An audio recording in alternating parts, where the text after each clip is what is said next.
I will now introduce Amara Aguilar, and she's going to talk about, she's at USC Annenberg, and she's going to talk about AI and diversity and media. Give it up for Amara.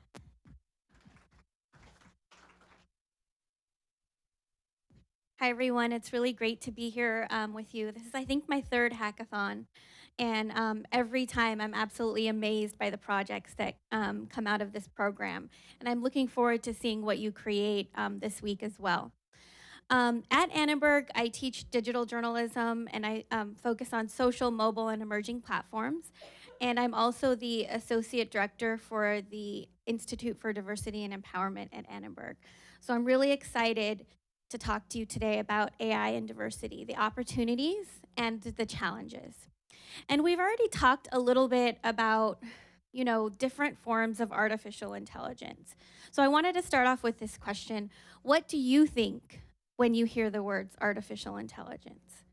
So many people might think of what they see in entertainment. We've seen AI represented as robots that are going to take over the world. We've seen it in Terminator. We've seen nicer robots like Data in Star Trek Next Generation. I don't know if any of you remember that show, but I loved Data. Yes, yes. We've also seen it represented, of course, in the movie Aaron mentioned iRobot, where, again, robots, provide a threat to human existence. We've seen Blade Runner, where we have replicants or robots featured in a movie that look almost human and act almost human with emotion. How many saw the original Blade Runner? Yay. So I actually wasn't sure if everyone saw the original, so I referenced the new Blade Runner as well, just so everyone would be on the same page. So we have AI, represented in entertainment, but really, let's define it because you're going to be working with this technology. And some of you weren't here last night, so I put together 3 very basic definitions. It's basically computers performing acts that, humans might perform, such as visual perception, speech recognition, decision making. That's one definition. Another definition, the capability of a machine to imitate intelligent human behavior. I'll come back since a few people are taking some snapshots. And I actually wanted to get the most basic definition, so I went to Google, I typed this into Google, and I picked the top 3 definitions that came up for artificial intelligence, just to give you a really basic definition and a variety of definitions. AI, the ability of a digital computer to perform tasks commonly associated with intelligent beings. So, as we've mentioned, AI, we've seen it represented in movies, but what does this mean for us? As Aaron mentioned, it's already present in our everyday lives. We see it when we do a Google search. We see it when we ask Siri or Alexa for something.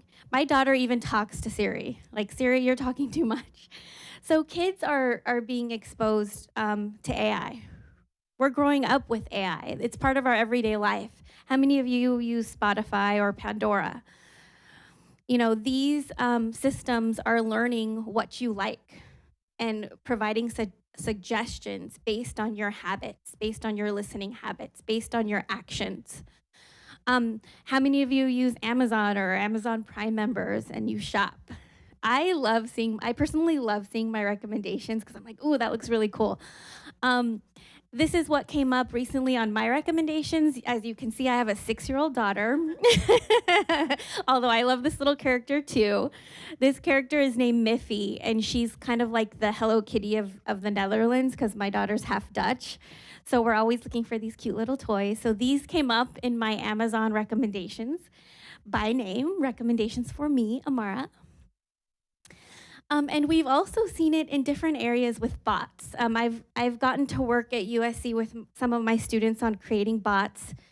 We worked to create a bilingual chatbot named Luna, and she is aimed for young Latin millennials, so it's a Facebook Messenger bot. And we've also seen it in fashion. This is Burberry. It's your see now, buy now chatbot. can help you choose clothes, pick out your fashion. And I also wanted to share, since you will be producing for this hackathon, an idea for a media company. I'm a journalism professor. I'm going to show you some examples today of how we see news organizations using AI just to start sparking your creativity and innovation mindset. So here are a few examples. This one is from the BBC News Labs, which you should totally be following a bunch of these labs that I mentioned because they're doing some amazingly innovative projects to expand the reach of the news and personalize news. And this is one example from BBC. It's called BBC Juicer.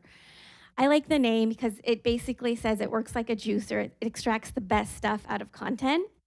So this works with AI in that it ingests the content and then it pulls out like these tags to help organize content and help you find more resources and learn more about what's exactly in the story. So I thought that one was pretty interesting. This BBC guy explains it, but it's actually kind of confusing, so we're going to skip through it. It's a really cool project, though. Here's another example from the Washington Post, and this uses AI, and this is called a knowledge map, and it's really cool because it presents all of the information, and then using AI, it actually finds like background information from the story to really enhance your experience as a user. So you're not just reading a story or looking at an infographic, you can interact and get more information about key concepts in the story, which is really great for user understanding and comprehension of the content and engagement as well. Here's another example of Reuters News Tracer, and it uses the power of cognitive computing and machine learning, again, to extract insights from social media. And it's used to break stories, to follow stories. And here's a quote from Reuters. Since we started keeping analytical records about a year ago, Reuters News Tracer has beaten global news outlets in breaking over 50 major news stories, which is really interesting and a great use of the technology. This one was really interesting when I was reading about this. I hadn't heard about this one before, but this is from the New York Times lab, and it's called New York Times Editor, and it's this interface where editors and machines work together to annotate and tag news. So if any of you have ever added tags to your articles, it can be extremely time consuming. And when you're dealing with a lot of content, that is a lot of time and energy putting into tagging. So this is machine learning working with humans to get this job done in a more efficient way, which I think is really interesting. And we all know about Facebook and Facebook's algorithms and how the algorithm, like I feel like sometimes media companies feel like we're at the mercy of the algorithm. But you know, we know Facebook is using these algorithms in our news feed to distribute trending stories. We know that this is a headline from The Guardian. Facebook fires trending team and algorithm goes without humans goes crazy. Do you guys remember reading about this? When they fired like all the human editors, and this is what happens when you don't have humans involved. I think that's the important takeaway here.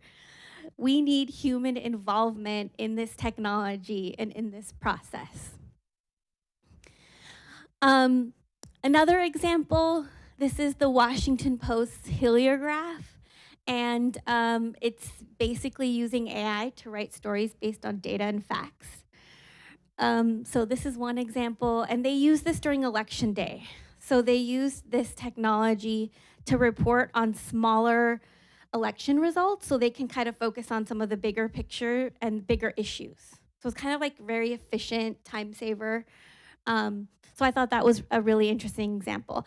This one hits close to home because I live in LA and we have a lot of earthquakes in LA and some that you don't even feel, but they happen like all the time. So this was in, I think this was back in, yes, 2014. I remember seeing this in the LA Times and seeing it in the news that a reporter at the LA Times who covered earthquakes, developed a quake bot. So it would take the information that was being generated by the centers that send out like the size of the earth, the magnitude of the earthquake, and what areas had been affected. And that computer basically wrote the story right here that you see, which is a real service, because if journalists aren't following these mini quakes 24/7, at least we're informed about them and what's happening and where they're at and who's being impacted. So this is the QuakeBot, and that is the report generated by the QuakeBot. What was that?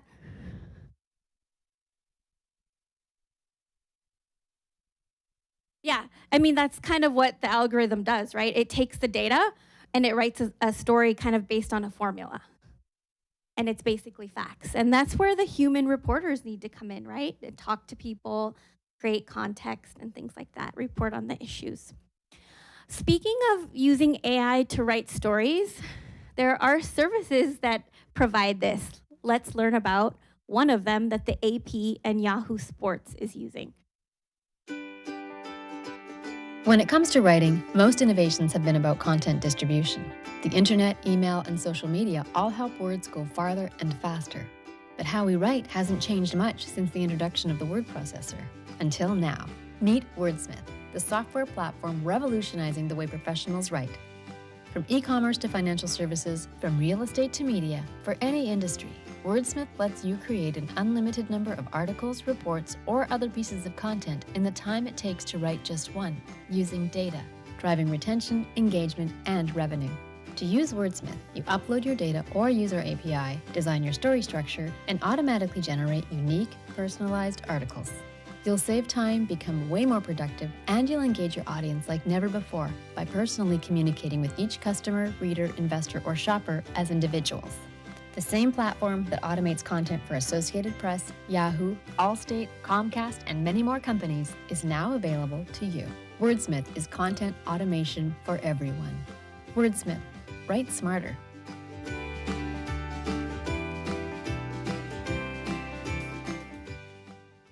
How do you feel about this?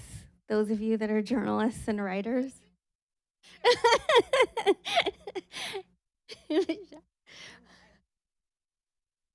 Yeah. Mhm.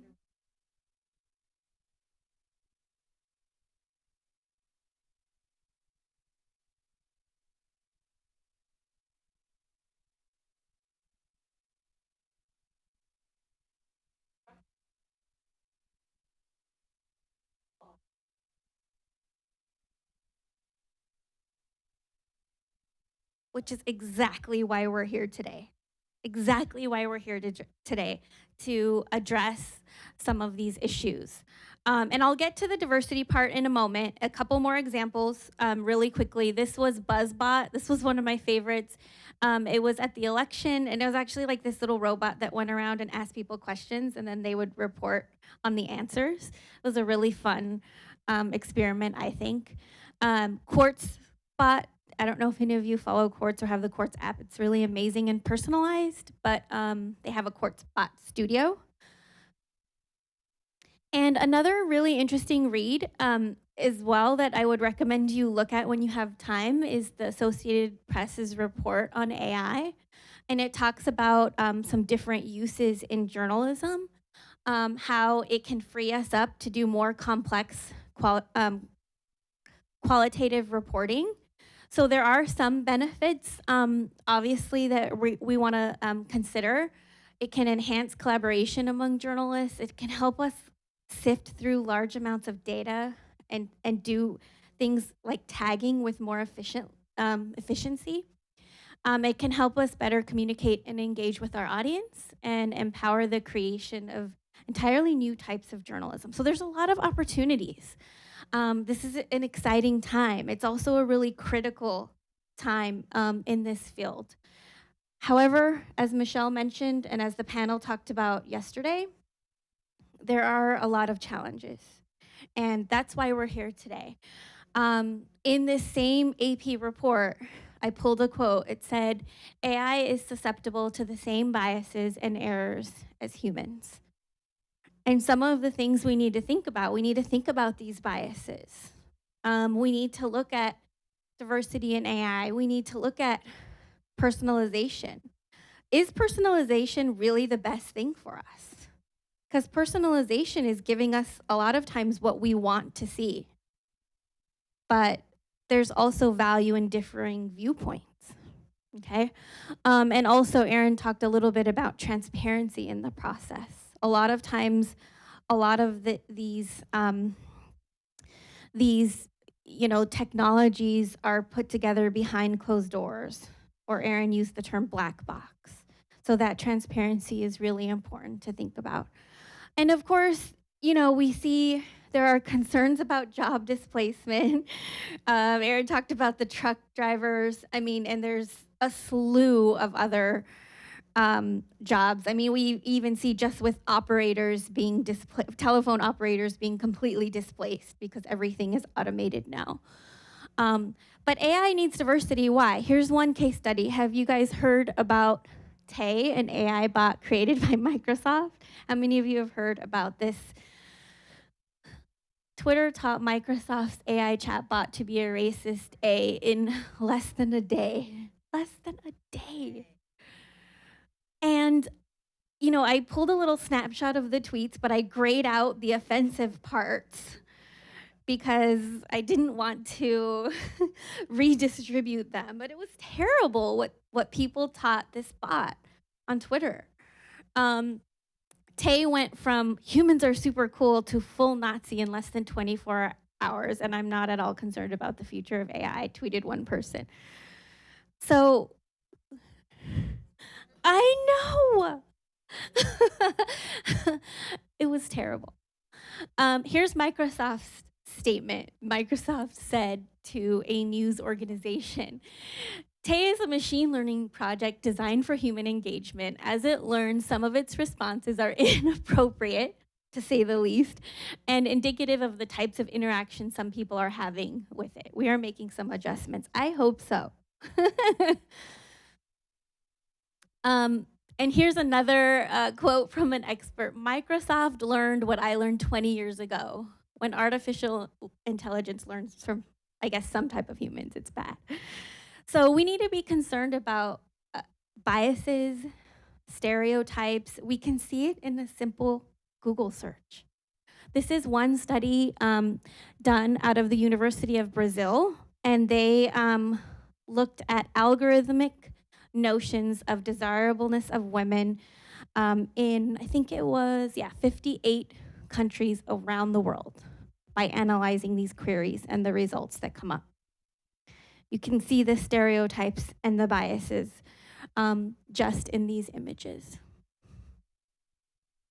So all of these things, all of the gaps that Erin discussed, whether it's gender, whether it's religion, whether it's our backgrounds, they're not easily encoded or interpreted in AI. Right, but who's creating the AI and who's training it? So that's another reason why we need to have diversity, and we need to have especially women at the seat of the table.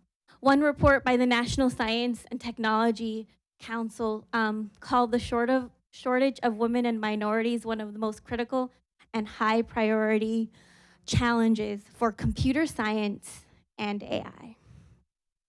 And I've seen this as a woman working in tech and journalism. My sister works for Apple, and women are far and few between, and especially women of color as well. So having people of different backgrounds is critical, and backgrounds at all different levels. We need to hold and monitor these systems accountable.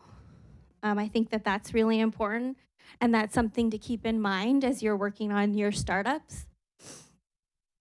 And we need to remember, tech is not as diverse as it should be, especially the field of AI. It's being created by basically one group of people, which is white males.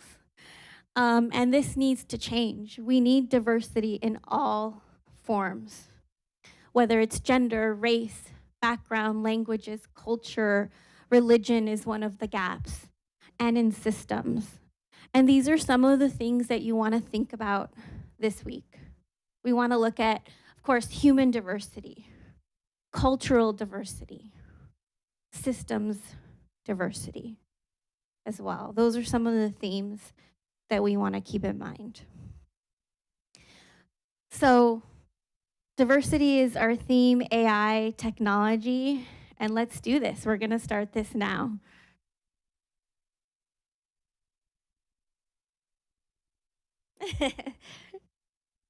Questions? Any questions for Amara? And maybe some of the students, could you explain the difference between artificial intelligence and machine learning? Well, with AI, you're actually teaching machines to learn.